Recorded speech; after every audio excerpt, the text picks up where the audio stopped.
Am I the asshole for secretly competing with my best friend and winning? Okay. So, here's the thing about being best friends with someone like Lara. You don't really feel like a best friend. You feel like the audience. Like, she's on stage, center spotlight, valedictorian sash fluttering, tiara glinting under fluorescent high school lights, and you're off to the side, politely clapping. Maybe painting the set. Maybe designing the playbill. But you're not in the show. We met when we were 10. Back when friendship was about snack swapping and who had the cooler gel pens. Lara had the glittery Lisa Frank folders and a permanent glow about her. I had tangled hair, sketchbooks full of weird eyeball drawings, and a knack for being invisible when the teacher asked for volunteers. She chose me, though. That's the weird part. Lara, the girl who radiated ambition and kindness and straight A's, sat next to me in art class and said, "You draw really cool stuff." I almost passed out. From then on, it was us. Lara's the kind of girl who got called a natural leader in every school yearbook. She was president of like 3 clubs by sophomore year and still somehow made time to host themed sleepovers. One of which involved personalized face masks and a make-your-own mocktail bar. At 14. I, meanwhile, was drawing manga versions of our teachers and wondering if it was possible to fail gym without actually dying. But don't get me wrong, I wasn't bitter. Not then. We were inseparable. And she never acted superior. She always introduced me like I was her own personal Van Gogh. She's so talented, seriously, wait until you see her sketchbook. She was generous as funny, almost too good to be true. And yet, comparison is a poison that doesn't need a willing host. It brews. Quietly. High school ended like a movie.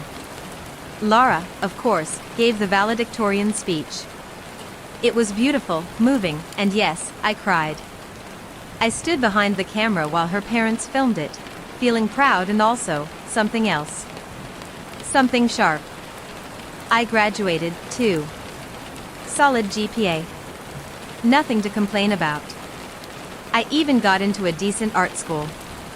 But that fall, while I was moving into a cramped dorm with squeaky windows and an almost working radiator, Lara posted a photo in front of her Ivy League dorm with the caption, "Ready to change the world." She probably didn't mean anything by it. But it still felt like a punch to the lungs. Here's the summary version of our 20s. Lara got an internship at a major consulting firm the summer after sophomore year. It turned into a full-time offer before she even graduated. I dropped out after 2 years. Art school isn't kind to the underfunded, and depression doesn't care how much talent you have. She traveled to Greece, Morocco, Iceland, and the Amalfi Coast, her Instagram a rotating carousel of dreamy sunsets and wind-blown hair. I moved back in with my parents and freelanced for local businesses. Made logos for yoga studios and family-owned bakeries. Oh, and while she was feeding baby elephants in Thailand, I was feeding her cats Cheddar, who liked to bite toes and knock over plants for sport. Still, I loved her. Not in a weird, dependent, single white female kind of way. I loved her like someone who was part of me. Like a sister who took a different path, and I was just always behind. Watching. Applauding. Even when it hurt. The first time she mentioned him, I was brushing Cheddar's fur out of my socks. "His name's Theo," she said, voice like melted chocolate through the speakerphone. "He's different." I rolled my eyes but smiled. Lara dated like she networked, intentionally, confidently, and with almost surgical precision. Her past boyfriends had included an investment banker with a Peloton addiction and a humanitarian aid worker with the jawline of a Greek statue. But this one, she insisted, was real. That night was full of easy conversation. Theo asked me about my art. Not just what do you do, but what inspires you, what themes you explore, what pieces mean the most to you. He remembered the names of my clients when I mentioned them. Quoted back something I said half an hour later like it mattered. Lara, ever gracious, beamed through it all. told you she's amazing, she said, nudging him. He agreed. A little too easily. That night, I couldn't sleep. Not because I liked him. I mean, I did, but not like that. Right? He was hers. She'd found someone who finally saw her for more than her resume. Who looked at her like she was home. And yet, when I replayed the night in my head, it wasn't her smile I saw. It was the way Theo had looked at me when I laughed at his joke. The way he'd said my name. Like it tasted good in his mouth. I told myself it was nothing. I was just projecting. Reading into things. Being stupid. I had a lifetime's worth of practice in that. A week later, he texted me. At first, it was casual. Friendly. Something like, "Hey. Laura said you finished that mural for the bakery, any pics?" I sent one. He complimented it. I thanked him. End of story. But then he texted again. He said, "Random question. Do you know any good indie graphic novels?" Okay, a little weirder. But innocent. And then he texted, "I hope this isn't weird, but I keep thinking about that thing you said at dinner. About how creating something that won't last is still worth it." That really stuck with me. That one made me sit down. It wasn't flirtatious. But it wasn't nothing. Laura didn't know. Of course she didn't. Why would she? I wasn't doing anything wrong. We weren't doing anything. Just texting. Lightly. Occasionally. But the pit in my stomach grew every time his name popped up. And every time I told myself, just stop responding, another message came. And it was never quite enough to justify blocking, but always enough to keep my heart from slowing down. And then came the real kicker. It was 1:14 a.m. on a Thursday. I was sketching, music low, headphones half off. My phone buzzed. "Theo, you looked beautiful that night, by the way." Meant to say it. Hope that's okay. I stared at the screen like it might burst into flames. It wasn't a compliment. Not from him. Not to me. Not when Laura was her. I didn't reply. I couldn't. But I also didn't delete the message. I still haven't. You ever tell a lie so small, so harmless, that you think, this will disappear in a day, and then wake up months later realizing you built an entire life around it? Yeah. That was me. And it all started at an art gala I didn't even want to go to. Laura invited me to her company's annual charity art gala. It was some kind of sleek, grown-up cocktail event where people pretended to understand brushstrokes and sipped $17 wine while pretending they weren't checking their phones under the table. Naturally, I said yes. Because Laura had this way of saying, "It'll be fun," with such sparkle in her voice that even if you were bleeding from the ears, you'd be like, "Yeah, sure, sounds great, love internal hemorrhaging." And so there I was, in a dress I thrifted the week before, trying to blend into the walls of a room that smelled like money and vague arrogance. That's when I saw him. Simon. Tall. Dark. Definitely brooding. The kind of man whose eyes made you feel like he saw every insecurity you ever tried to bury, and liked them. He was laughing at something Laura said. God, of course he was. She was in red, bold and effort, without thinking. Without checking. Without worrying about the fact that he'd literally met me through Laura. I was tired of being the girl in the background. I wanted to be seen. Of course, I told Laura. Because that's what best friends do, right? We were at brunch. She was 3 mimosas deep and showing me Instagram stories of Theo and his nieces like she was already planning their wedding. So I said it. All casual like. I met someone too. She blinked. What? Seriously? Who? That's when my brain hit the eject button and I heard myself say, Sam. Not Simon. Sam. She smiled. Ooh, details? I made some up. Because I panicked. Because I was terrified of what would happen if I said his name.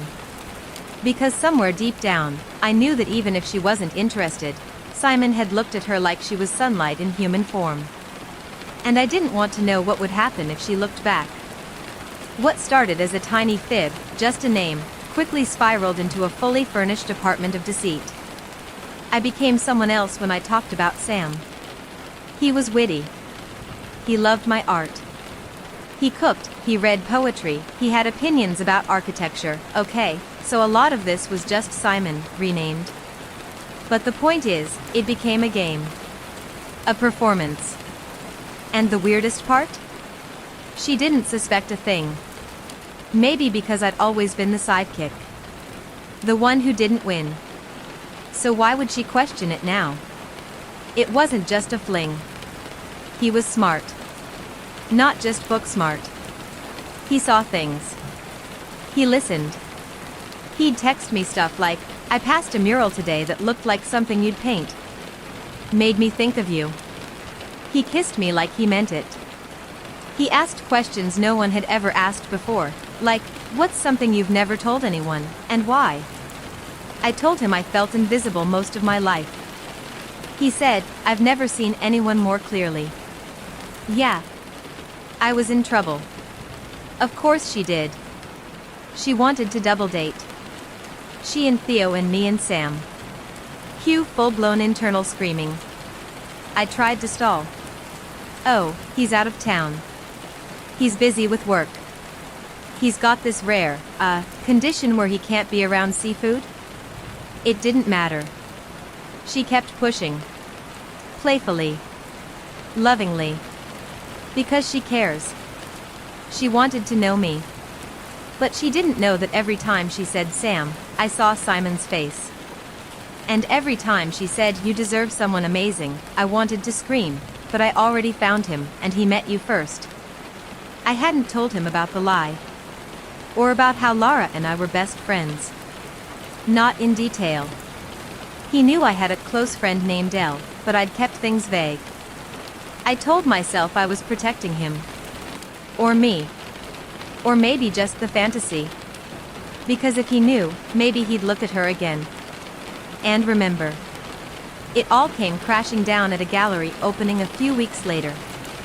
One I didn't know Lara would be at.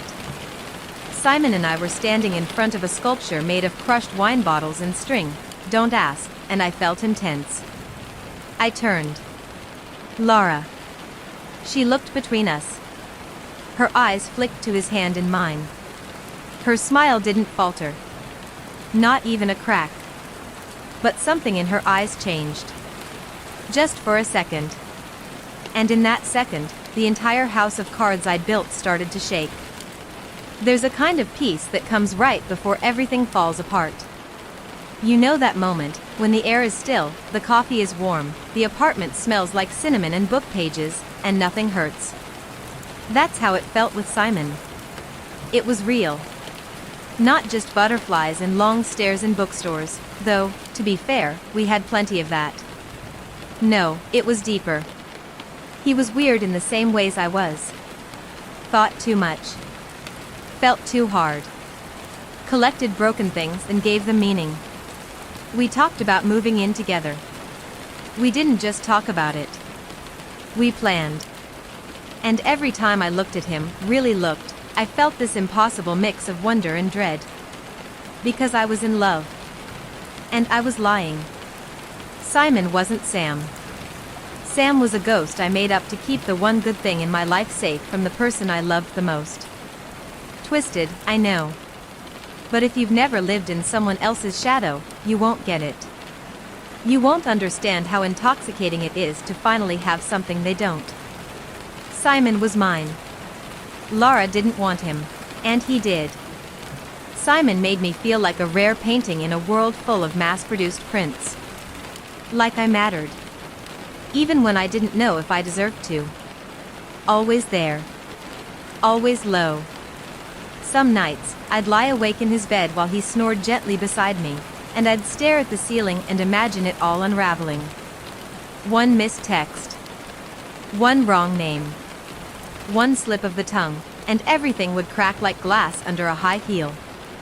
But then he'd roll over, pull me close, whisper something sleepy and warm into the back of my neck like, "You feel like home," and I'd choose to stay in the lie a little longer. Because the truth? It was unbearable. And I hated how much I loved it. I was always the one with less. Less attention. Less achievement. Less sparkle. And suddenly, I had this tiny, perfect secret. Simon. Kind, smart, infuriating Simon. He belonged to me. Not in a creepy, possessive way. Just in a way that finally felt fair. I wasn't trying to win a game. But for once, it felt like I wasn't losing one either. It was a Thursday. Rainy, dramatic, like the universe had a sense of humor. Simon was supposed to meet me at this little wine bar downtown. He texted that he was running late, work thing. So I waited. And waited. Half an hour passed. Then an hour. No big deal. Stuff happens. But then my phone buzzed. Not a message. A tagged photo. From Laura. She was at a new exhibit opening. The kind of thing we used to go to together. I tapped her story, not thinking. And there he was. Simon. Standing beside her. Smiling. Laughing. His hand on her back. I blinked. Rewound. Watched it again. Sure enough, him. Her. Together. No explanation. No warning. No context. My brain exploded with possibilities. Did he know she was going to be there? Was it work-related? Did she invite him? Did he say anything about her? Does he still see her the way he did the night we met? Was this his lie? Or mine coming back to bury me? I didn't text him. I didn't call. I just sat there, in that dim bar, heart cracking open like a fault line. Because the thing about building a fantasy? Eventually, reality shows up. Usually wearing your best friend's lipstick. There comes a moment in every lie where it stops being a choice, and starts being a countdown. 9 months. That's how long I kept Simon and Laura in separate corners of my world. Like a kid trying to keep 2 birthday balloons from bumping into each other and exploding. But eventually, you run out of hands. Simon said it like it was sweet. Natural. A step forward. He smiled across the kitchen while he poured us wine and said, "I want to see where you come from. Who makes you laugh? Who you trust?" My insides turned into soup.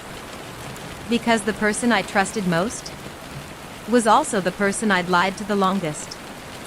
Still, I said, "Yeah. That sounds great." Because the alternative was to admit that the relationship he'd built, this foundation of love and trust and inside jokes, was balancing on a landmine with a wig. Small. Casual. Contained. Just the 3 of us. Me, Simon, Laura. What could possibly go wrong, right? That was rhetorical. Obviously everything could go wrong. But denial was the dress code, and I showed up in a full-length gown. Laura arrived first. Right on time, because punctuality is the religion she worships. She looked perfect. Of course she did. Hair sleek. Makeup effortless. Wine in one hand, hostess gift in the other. Because even when she's walking into a trap, she does it in heels and with class. She hugged me. Kissed my cheek. Then asked, "So, when do we meet Mr. Sam?" I choked a little on my smile. Soon. She smiled back. That Laura smile. Polite. Elegant. Totally bulletproof. And then Simon walked in from the kitchen. He said, "Hey, you must be Laura," and offered his hand. She took it. The look on her face didn't change, not really. But her eyes? They did the mental math. And they solved the. Then came the second. Laura. Wow. You really didn't trust me. And finally, the third. Laura. You lied for months. I wasn't even interested in him. But now? I kind of want to be. Was she serious? Was that a threat? A confession? A punishment? I didn't know. And the worst part? I didn't know what she wanted from me. Forgiveness? Revenge? Me to back off? Or me to watch? Because Laura always said she wasn't competitive. But maybe she didn't need to be. Not when she knew she could win. That night, I couldn't sleep. I stared at the ceiling, replaying every lie I'd told, every twist I'd made to protect what I had. And I thought, what if I just told Simon everything?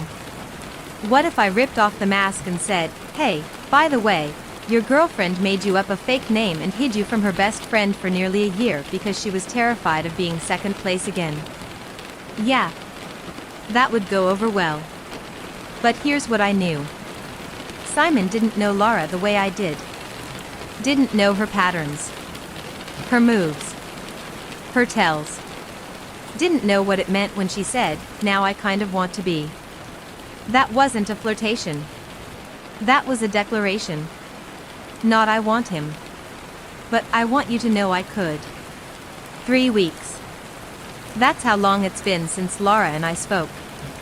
21 days. No texts. No passive-aggressive memes. No brunch invites. No little heart reacts on my stories. Nothing. Silence. The kind that echoes. And the worst part? I don't know if I miss her. Or just miss the version of myself I got to be when she was watching. He doesn't press. Not exactly. But he watches me. Quietly. The way he does when he knows I'm lying without having the facts to prove it. He'll ask gentle questions like, everything okay with Laura, and I'll nod too quickly. He'll say, you've been distant lately, and I'll kiss him too fast. He doesn't know the truth. He doesn't know I built the beginning of our relationship on a lie I whispered into existence just to keep him from drifting towards someone shinier. He doesn't know he was part of a game I was playing against someone who never knew we were competing. And he doesn't know I'm still not sure if I regret it. I thought about telling him. All of it. About Sam. About the fake name. The lie I told Laura. The 9 months of hiding. The dinner party ambush. The texts. The Cold War. I even drafted the speech in my head. I didn't mean to lie. I was scared. I thought if you knew her first, you'd want her more. I didn't trust her. I didn't trust me. But I never said it. Because every time I tried, he looked at me like I was magic. And I couldn't bear to see that look die. Or maybe just human. I don't know.